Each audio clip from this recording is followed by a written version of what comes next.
University of Virginia students are taking their midterm exams, and UVA football is on a bye week. So it's perfect time for us to hand out our mid-season grades.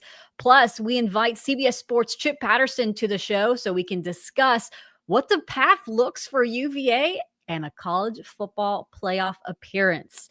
Will the ACC get 2 teams in the playoffs? How does that look like? Chip Patterson and I discuss. Plus, we give you an exclusive look into an interview with running back Jamari Taylor that will come out later on Wahoo's 24/7. All that and more on this week's episode of the Good Old Podcast.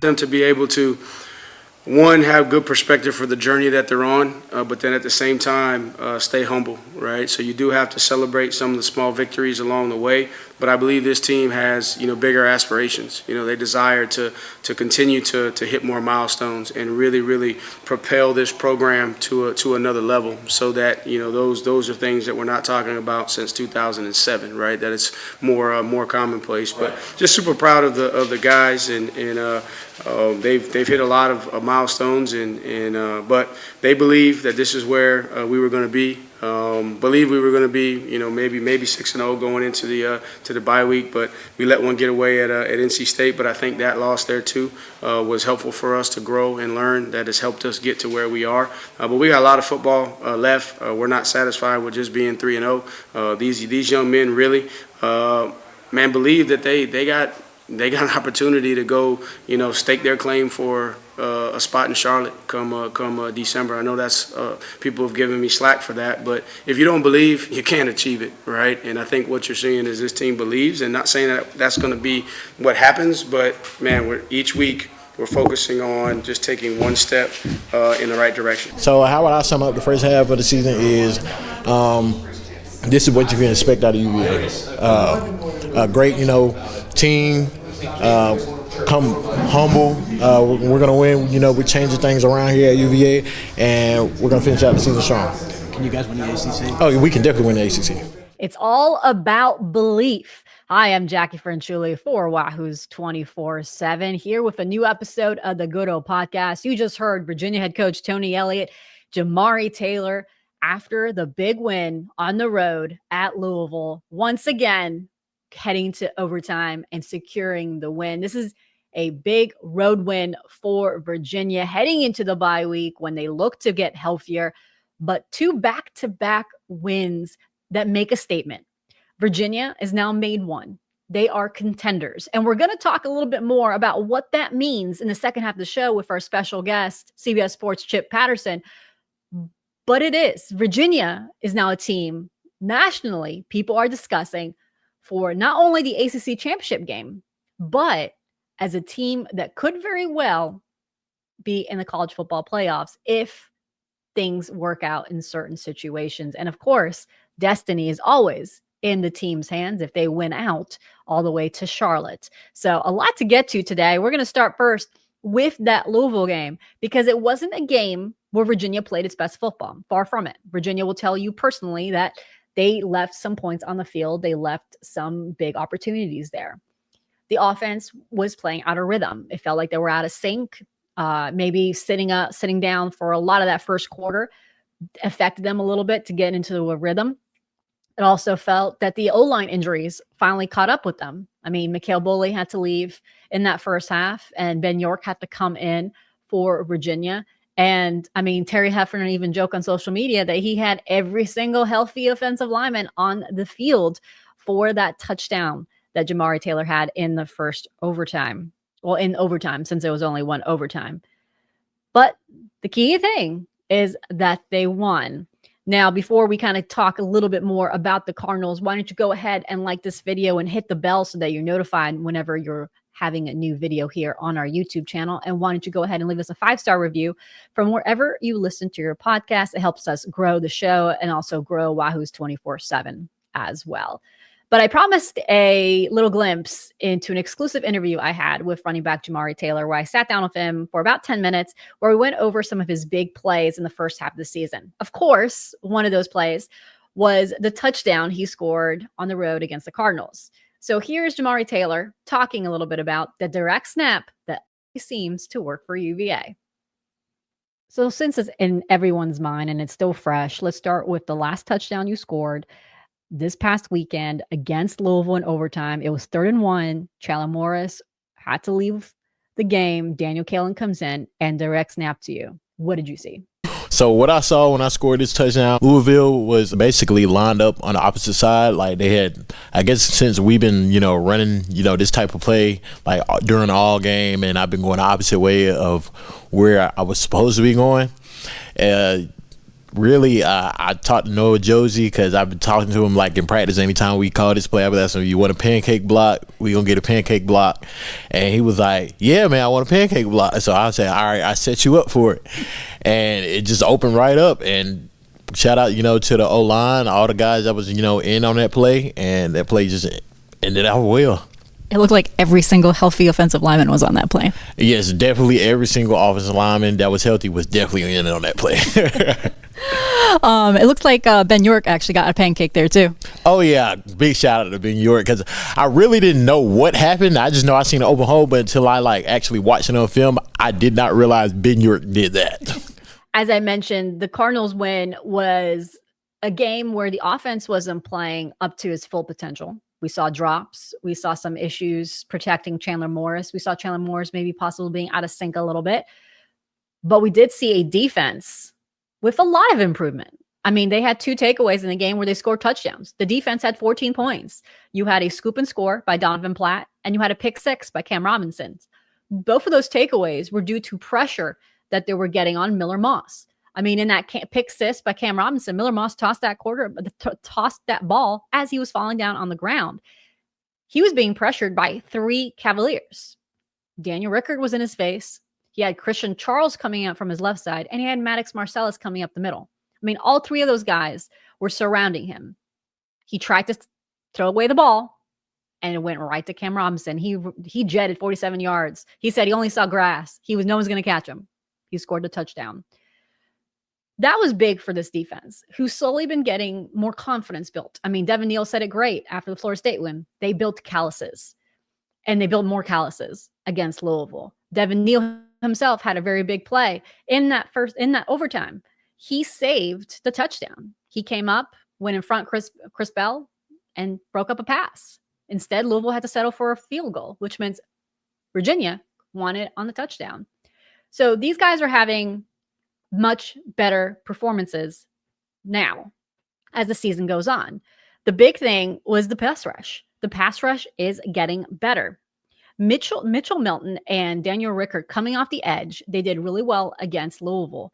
They were able to help that defensive line get up to 5 sacks. Mitchell Milton had 2, and now Daniel Rickard leads the team overall with 4.5. Those 2 coming off the edge, like Elliott pointed out in that post-game press conference, allows the interior defensive linemen to go one-on-ones, which means you're seeing Jason Hammond and Hunter Osborne also getting sacks, which we saw against Louisville. So the pass rush is there now for Virginia. It's getting much better. I mean, they had 5 sacks in that second half alone against Louisville. They now average 2.67 sacks a game, which is 29th in the country.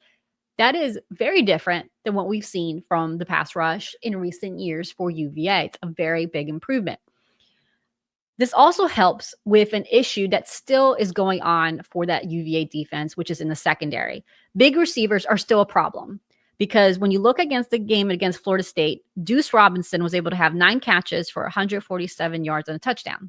They really struggled to win their matchups with him. I mean, he's a very big guy, and Donovan Platt is only 5'11". So the matchup is there. The missed matchup is there, and Florida State knew it. Now, the issue is against Louisville, Chris Bell had a very good first half. He was getting everything he wanted from that side. He had a career high in just the first half, where he had 138 yards on 9 receptions in that first half alone. Now, things got better for Virginia. They were able to control that passing game a lot because they were able to get to the quarterback. They were a little bit more aggressive up front, which helped them not be so susceptible in the backfield. So that has certainly been a little bit better, and you saw that kind of progress and change, and that was a great adjustment by John Radzinski and his crew. The other thing we started to notice in the second half of the second half, I guess, second half of the first half of the season, is once Cam Robinson came back and started against Stanford, then he played against Florida State, and then he played against Louisville. Each game he's gotten better. And he's had 27 tackles, 2 tackles for a loss, 2 sacks, 2 quarterback hurries, and a pick six. That's all from the Stanford game. And he's made a huge improvement on this defense and made the linebackers better. And that actually is a good segue because right now, I released my midseason grade report on Wahoo's 24/7. I go into detail about each position group, but the linebacker group I felt was a B or B plus until Cam Robinson's return. Once Cam Robinson got there, I bumped that position group all the way to an A minus because that's how much of an impact he's had on UVA's defense. When you looked at the run defense against NC State, they couldn't stop NC State. And you can argue that they couldn't stop Florida State, but you can never stop a team like Florida State on the ground. What you did was control, and they controlled Florida State. They got enough stops to win the game. But against Stanford only had 35 yards rushing. Against Louisville, remember last year with Louisville, they only had 55 yards rushing. So they were able to control those games on the ground, forcing those two teams to go in the air, and which was crucial when they were pressuring Miller Moss because they took away that run game. So that was kind of the way they were able to get that Cardinals win. And Cam Robinson coming back has helped that area. So as far as midseason grades, this is a very good midseason grade report. I would say they would probably get into honor roll. Close to it. So quarterback, I gave Chandler Morris an A. I also thought because they added Daniel Kalen and we've seen Daniel Kalen coming in a little bit for Virginia and we see his potential, I felt like even the depth at quarterback improved so much from last year. So I gave that position group an A. Wide receiver, I gave that position group a B so far this season. The only reason why is because there's the starters and you see some of them shine different moments, different games, but kind of behind those starters, I think once you get Cam Corney in there, you don't really see much of that depth that I think we could kind of thought that they would have at that position group. Jaden Thomas is used more as a run blocker than a pass catcher. And also because of that game against Louisville, I felt like they didn't separate themselves a lot of times. And also they had a few drops. So they kind of moved them down a little bit. So I have wide receiver at B. Tight ends I have as A minus. It's a shame that Dakota Tweedy hurt his lower leg. We haven't had an official word on that injury, but it seems like he will be out for a little while. He's having a very, very good, solid season for UVA. We can talk about, Sage Ennis as well. He's been very, very good for Virginia. Both of them have been instrumental in not only their run game blocking, but also in pass protection. I mentioned it with Ahmad Hawkins on the show last week. Ballhawk mentioned that when you looked at that touchdown that sealed the win against Florida State for them, they had 2 tight ends on the right side of center. Though that's been something you've seen frequently with Virginia this year and how they used those tight ends in pass protection. And they always seem to be open, and especially in the end zone. When you look in there, Sage Ennis has 3 touchdowns this year. He had 0 touchdowns in 5 years previously. But those guys always seem to be open. And the use of the tight end, the Des Kitchings have been able to use, has helped them be successful on the field. So I gave that group an A minus. John Rogers now has to step up a little bit. He did have some big plays against Louisville. Obviously, he had one that almost looked like a fumble. But again, those are the learning curves that you're going to have with him. But he also had a very big catch in overtime, which helped him set up a touchdown. So it'll be this bye week as you're trying to get John Rogers a little bit more comfortable, and hopefully he gets up to speed on the blockings that Virginia has been able to use in pass protection. And you're also going to probably see maybe a little bit of Walker Wallace as well, the other tight end transfer that they were able to bring in. At running back, it's no surprise, A+. That is probably one of the deepest, most talented room that Virginia has. Jamari Taylor obviously has been a big successful story for UVA right now. And then Xavier Brown, we know what we get with him. Every time he gets the ball, something happens. And then Harrison Whaley has been another one that has been very productive for Virginia. They had, up until the Louisville game, they had consecutive games over 200 yards rushing. And Jamari Taylor always seems to find the end zone. in that interview I did with him, we went through several of those touchdowns and several of those big plays. So, I mean, he is just a playmaking machine for Virginia this year and has helped so much for Chandler Morris to establish a balanced offense. So A+ for the running backs. The O-line, I mean, Terry Heffernan deserves all the flowers. He deserves all the praise. He deserves everything because that man has had so much injuries. I mean, even Tony Elliott during his post-game press, he said, Lord have mercy, Terry Heffernan. I mean, Mikhail Boley had to leave hurt. I mean, at the end, you had Ben York, Noah Josie, Drake Metcalf, and then you had Kevin Wigington and Jack Whitmer. I mean, that was, if you had asked me in the preseason camp, that was your line playing against Louisville in the second half, I would have said you're crazy. But they just had so much injuries on that line and they've adapted. I mean, against Florida State, you missed your starting center. And then you had your right guard slide. And you had Kevin Wigington, who's been playing hurt, play right guard and playing well right guard. So they've had a lot of things thrown at them, and they've been able to perform well. I mean, they've been able to perform in a way where Chandler Morris is overall protected. So Virginia played against statistically one of the best pass rush teams they face in Louisville. So, Virginia has showed that this O-line has vastly improved. So, yeah, A+ for that group. Defensive line, I gave them a B. That one was, I think they were average going into that Stanford-Florida State game. But as you saw, they're getting better each week. And I thought that game against the Cardinals really showed the potential. One of the things I think was, there's a lot of different guys on that defensive front that John Radzinski was just trying to figure out what rotations work. I mean, we saw that against NC State. That was one of my big things about NC State was there was a lot of rotations early. And we saw that a little bit more rotations too in the beginning of Louisville. It's like they were trying to figure out what worked. And then they went with Mitchell Milton and Daniel Rickert more. And you saw a little bit how that affected Miller Moss, and you saw that they were able to get more pressure. So I think they were just getting comfortable what works and what didn't work. And so I'm giving them a B because they have improved a lot. Like I said, linebacker A-. Special teams improved from last year. I still give them an A-. I know Will Bettridge has missed a few field goals, but he's also hit some high pressure situations. I mean, against Florida State, against Louisville, he's come up and made big field goals. He made his longest one against Louisville, which kept Virginia in it against the Cardinals, gave him a 10-point advantage in that second half. And then finally, I give the staff an A. I mean, it's quite remarkable what they were able to do, but just not the coaches itself. I mean, the on-the-field coaches have been doing really well to kind of figure out how they move a lot of the pieces. I mean, over 50 players are new on this roster and been able to kind of gel together, but also the staff of the general manager, Tyler Jones, and the assistant general manager, and Justin Spiros, because those guys and all those people around that helped Virginia put this roster together in the offseason deserves all the applause, deserves all the accolades for what they've been able to do to get this team at 5-1 currently. I mean, all the milestones that they were able to reach, the first 3-0 start in the ACC in almost 20 years. The last time they've done this is 2007. First 4-game winning streak since 2021. First one in Tony Elliott's era. The first 5-1 start in the 5-1 record in 6 games since 2017. And they have 3 ACC wins with ties last year, which is the most ACC wins in Tony Elliott's era. So again, they've reached a lot of milestones. And you have to credit to how they built this roster in the offseason, how they're able to get the right personalities in, because we've seen what happens when you do not have the right personalities or right pieces. I mean, you can see Florida State last year. That Florida State team last year was very disjointed. They didn't have the productivity that they should have expected with all the pieces they got. Virginia found the right pieces. They found the pieces that they needed and are now having success on the field. But it's not just about finding the right pieces. It's also about putting them in the right positions.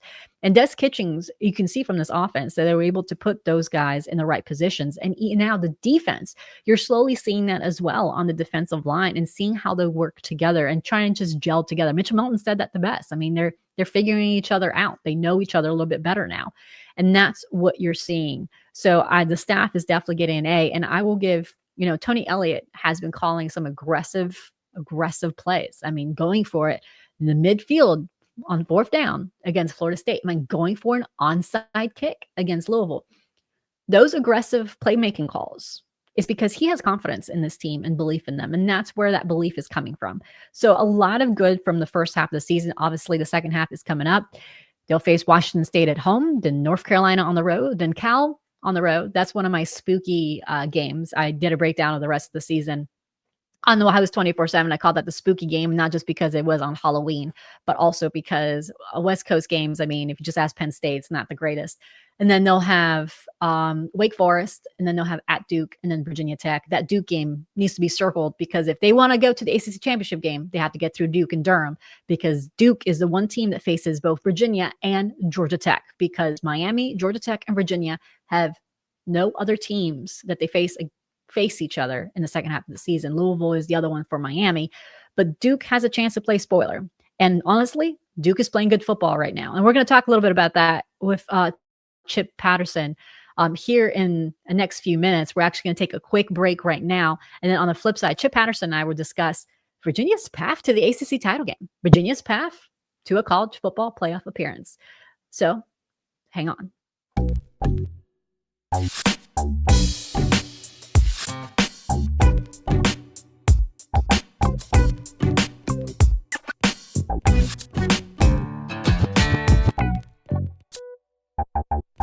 Welcome back to the Good Old Podcast. As I promised you before the break, we have a special guest, Chip Patterson. Chip, thanks so much for joining us today. Of course, a pleasure. Exciting times around the Virginia football program. I'm sure that covering this team from everything in the offseason, just sort of the wholesale roster changes, to be able to be here where we are. Two of the toughest games that you were looking at on the ACC schedule are both W's. You know, they're both green on the little sheet. And so it's now we start to play the fun game. Where does this go? How does it end? Yeah, for sure. It's definitely been fun. In the first half of the show, we heard Jamari Taylor break down his game-winning touchdown against Louisville and some of the other big plays he had at Florida State. So it's definitely a different vibe around grounds around UVA. But Chip, you said it. There's a lot of hope now around this season. It's not just about bowl eligibility anymore. They've got a bigger prize to go off. I mean, they have a chance. I mean, if you look at all the pathways, I mean, college football playoffs now in discussion. So have you played the game? Like what's have you actually put like a number to it at this point with the Louisville win behind you, you know, looking at the future schedule? Because as I see it and understanding, and you know, if anybody's listened to me on the Cover 3 podcast, I've often called the ACC the crabs in a bucket conference. That like no, they will not let anybody thrive, right? You know, there's always going to be somebody who's going to reach up and pull you down. And you know, while there have been powers that have been able to, you know, rise out. You think about Clemson during the heyday from like 2015 to 2020. You know, they didn't get nabbed except for but a couple times, a Syracuse here, a Pitt there. But it is a lot of times these upstart seasons where you get really excited about it. Where even like what was, I don't have it pulled up, 2019, what was Virginia's conference record when they won the Coastal? Wasn't it 6-2? Yeah.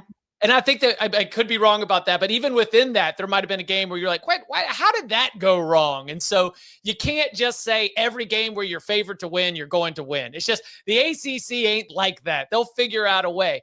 All that said, man, maybe that game was already in the rear view, and maybe that game doesn't count for the conference record. So yeah, we're looking at like 9-3 and 10-2 are very realistic possibilities the rest of the way.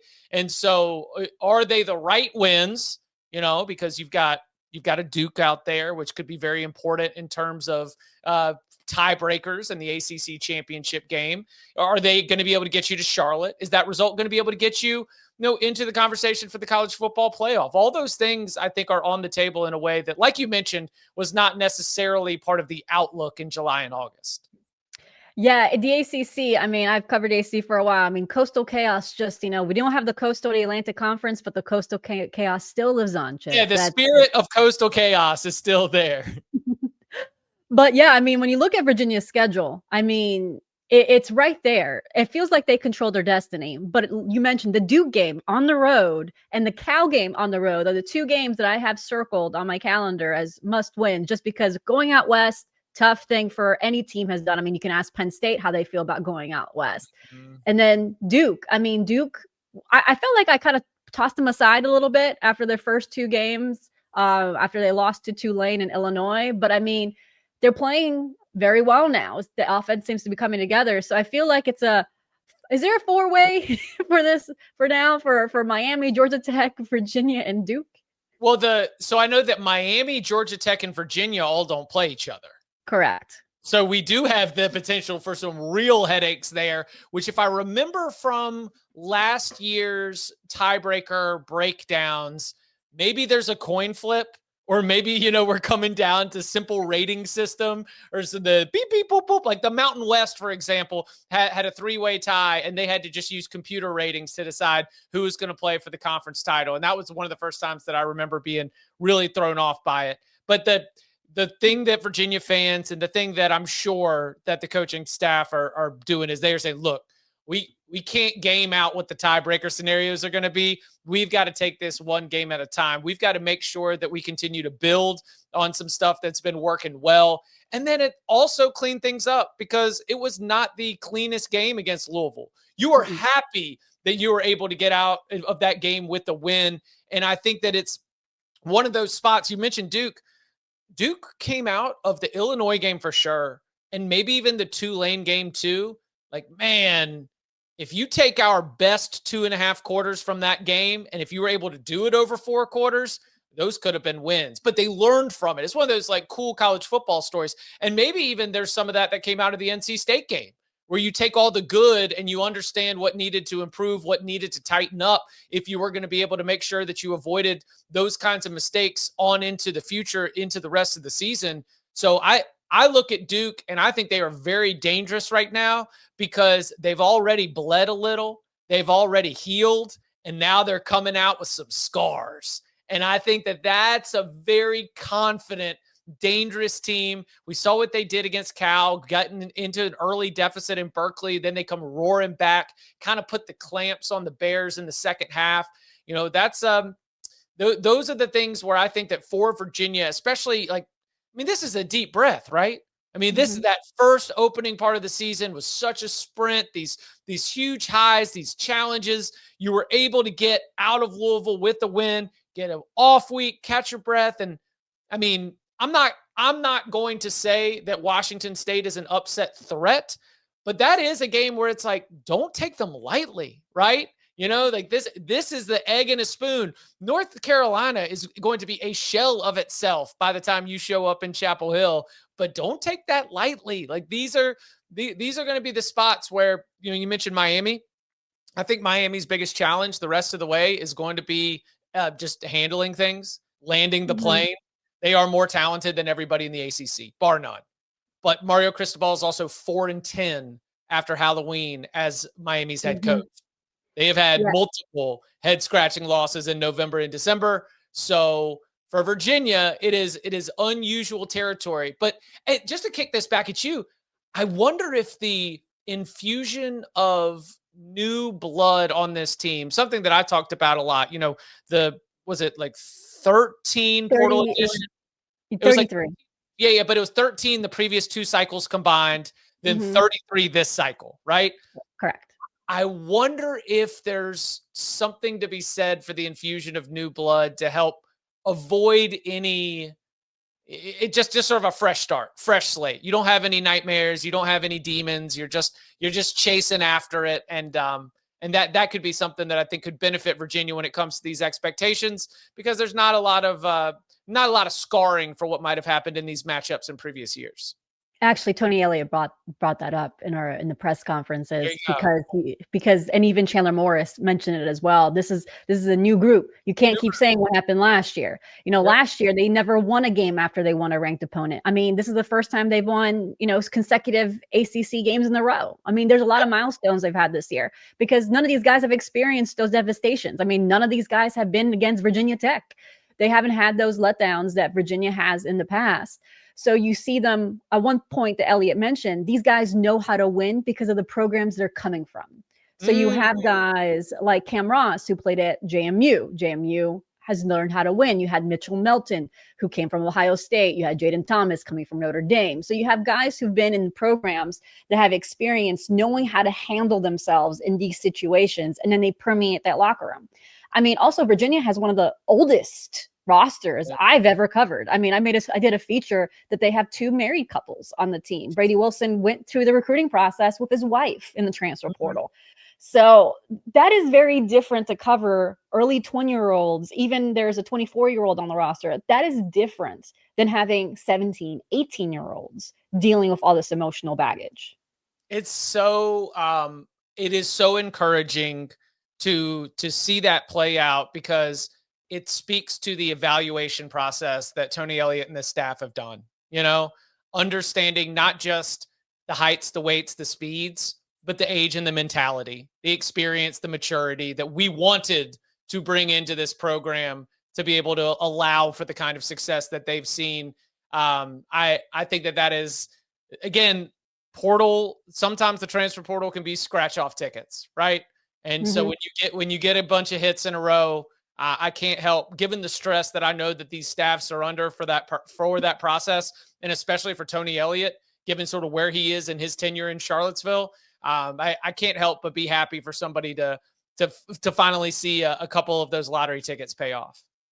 Yeah, I mean, it's definitely a turnaround. I mean, from last year to this, I mean, I have never covered a team with so much turnaround on the roster that, I mean, even the offensive line, what they've been able to do on the O-line. I mean, they brought in so many transfers on the O-line, and only one of them played against Louisville because all of them were hurt. And they lost their left tackle in the middle of Louisville as well. So they're playing with guys that I think only 2 of them would be starting if you had asked me during training camp. Also, when it comes to getting that line set up and identifying things, helps to have a 45-year-old quarterback. That's somebody who's seen a lot of football at a lot of different levels, and it's nice to have Chandler to be able to get your offensive line lined up and get the protection set. As far as big picture, because obviously I've been saying that the ACC has a perception problem. They've had this for years for basketball and football. And I feel like that's also going to happen again this year after, SMU last year, they got into college football playoffs, obviously lost pretty big against Penn State. Do you feel like this could be a 2 ACC college football playoffs if, when you look at the second ACC team, there's a 2 or 3 loss ACC team? No, I don't think, definitely not a 3 loss. And if it's a 2 loss, it would need to be a team that has already positioned itself in the eyes of the selection committee high enough to maybe have that second loss be in the ACC championship game. I don't know if it's going to be a situation where, like, you can have, like, obviously if if you're 10-2, you get to ACC championship, you win the ACC championship, boom, you're a conference champion and you're in.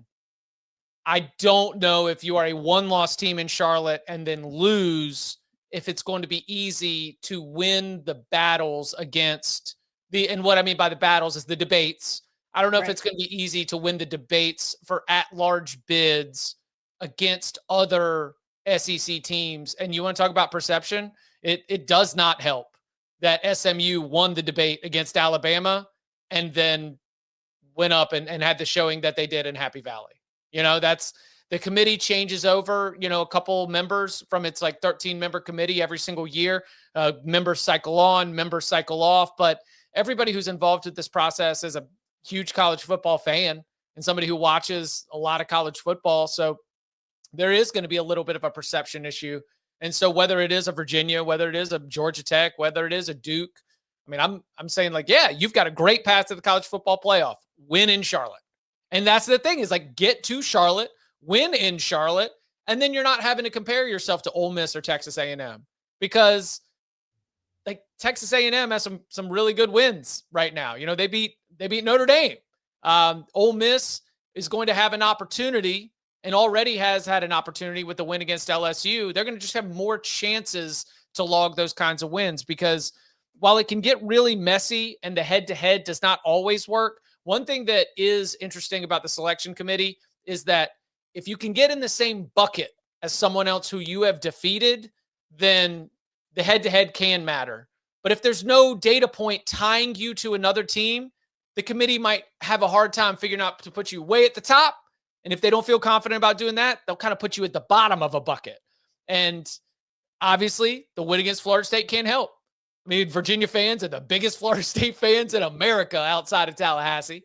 But, that's if Florida State's not up there in one of those buckets, if Virginia's not up there in one of those buckets, then the most likely path in terms of the college football playoff is to win it. Now, 2 ACC teams get in if you beat Miami.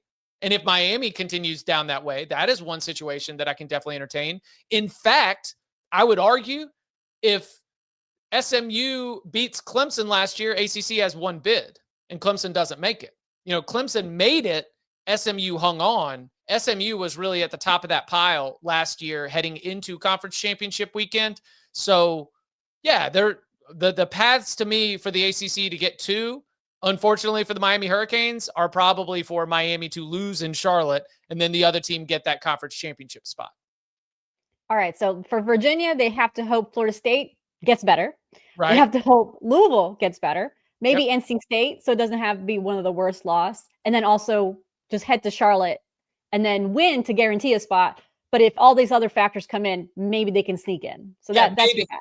Yeah. There is an SMU path where SMU had one loss when they showed up in Charlotte, and it was just a BYU in a non-conference game. So I think there is an SMU path, but remember, SMU was right there on that chopping block. And after all the noise that the SEC made this offseason and this new mysterious black box strength of schedule metric that, we still don't even know what it's going to end up impacting, I would not put that in the hands. I would not want to put that in the hands of a selection committee that might be steering a little bit more towards your bigger. The SEC's got a situation where there are no monsters. Like, you've got an Ohio State, you've got an Oregon, Miami probably right now is in that debate, those 3 teams for who's the best team in the country. But man, they've got a lot of creatures. Ooh, I just came up with that. Yeah. SEC doesn't have a monster, but SEC's got a lot of creatures. And that's the problem, is when you're an at-large team and you're fighting for that 11 seed or that 10 seed or that 9 seed, you're going to be put on the same side-by-side on the screen in the committee room with teams that have some creatures that have probably got some big wins. So, they do look at some of the statistics. I'm not going to say we should already start talking style points, but they wouldn't hurt. It wouldn't hurt to go foot on the gas if you get the opportunity against some of these teams. So I would expect that Virginia, again, the way that I've got this penciled out, 9-3 and 10-2, those are the likely outcomes that I have given the remaining schedule. That's going to give you a shot at Charlotte. And if you can get to Charlotte, you've got to say so potentially, and being able to be there on Selection Sunday. I love that Coastal Chaos remains for us. Yeah. It's great. I mean, we've covered some really, really you speak about Miami, but I mean, Miami, like you said, in the second half of the season has had some interesting game results. I'm penciling that at SMU game for Miami. Yeah. I mean, and Rhett Lashley, former Miami offensive coordinator, you don't think he gets excited about that? I mean, when he showed up at SMU, I think he took, because remember I think they've got Derek King as a quarterback's coach. They took Jalen Knighton from Miami. I mean, there's a lot of Miami would love to go and beat them. That's going on right there in the Dallas area. So that one's interesting. There's an at Pitt game that's interesting. I mean, there's a couple spots where if Miami plays the way it did in the fourth quarter against Florida State, they can get beat. Now, if Miami plays the way they did in the first 2.5 quarters against Florida State, ain't nobody in the ACC beating them. But stringing 4 quarters together, that's going to be the challenge. Well, Chip, thank you so much for giving us a big picture outlook. Because I can say whatever I can say locally about what's going on with Virginia, but having a good big picture outlook and some of the scenarios is really great for UVA fans to hear. Absolutely. Happy to join y'all and enjoy this. These are the seasons where I understand it's easy to flash forward to college football playoff scenario, but man, just like all the games that are left this season at Scott, 3 games left, 3 home games left. Does that sound right? Yeah, we've got Wake Forest, Washington State, and Virginia Tech. Yeah, pack that place out. Make some noise. Make them feel loved. I don't know if you've heard, my alma mater's kind of going through it right now. I have not heard. Yeah, I know. And I was just talking to a former player who was there when things were bad. Like that was one of the conversations. It's like when things are bad, like, let's talk about that. And I was there for the end of John Bunning. So like I remember when things were bad. And the most human thing ever was listening to this player say, do you know what it feels like to have the people that you told to come in the game, like the people that are in your like English 204 small group, or the people that you see on campus, or I was talking to a former player, like, or that girl that you're like really trying to get the attention of, and you look up and they're just walking out, in the middle of the second quarter. I mean, it is deflating.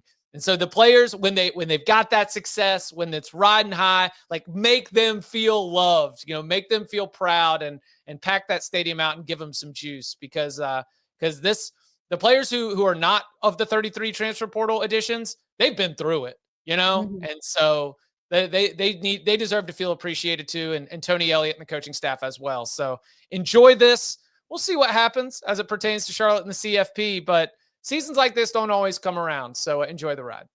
And thanks again for Chip for joining us on the show.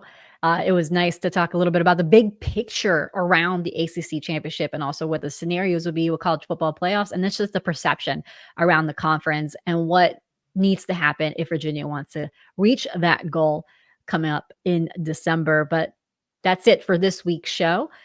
We will be back next week, where we'll break down a little bit more about Washington State. We have plenty of content on Wahoo's 24/7. Jamari Taylor's exclusive interview is posted on Wahoo's 24/7.